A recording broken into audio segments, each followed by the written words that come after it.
So the exercise we have here today is a great exercise for beginners to strengthen your core, or for individuals who struggle to feel their core engage.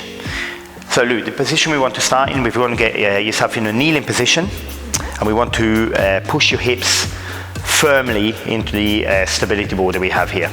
Okay. Now, once in that position, you want to bring your hands underneath your shoulders. Okay, wonderful. Press hard on the floor. Okay, and then we're going to go and extend one arm. Good, and return.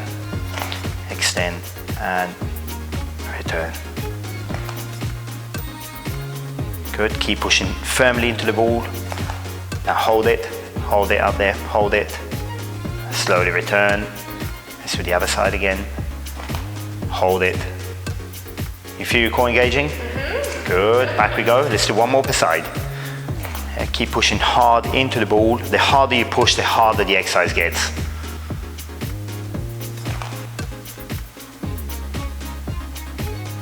Fantastic.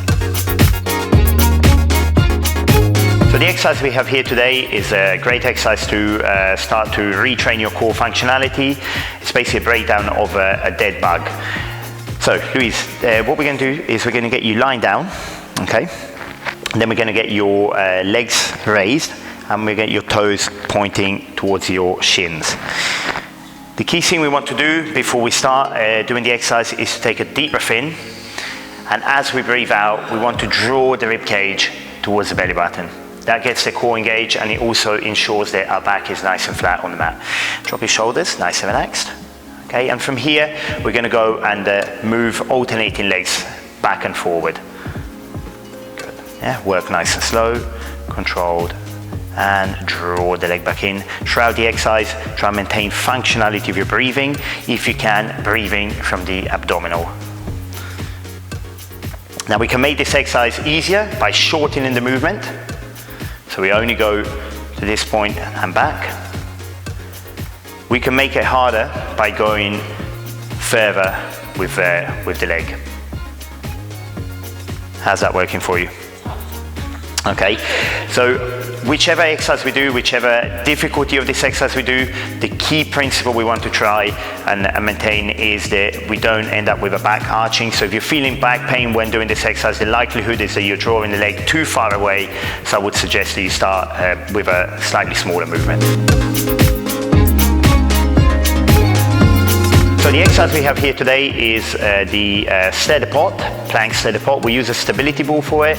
This is a fantastic exercise to get your core engaged. So the way we want to start is we want to place a fist onto the ball, place our elbows and forehand onto the ball, and we want to make sure we get yourself into a plank position.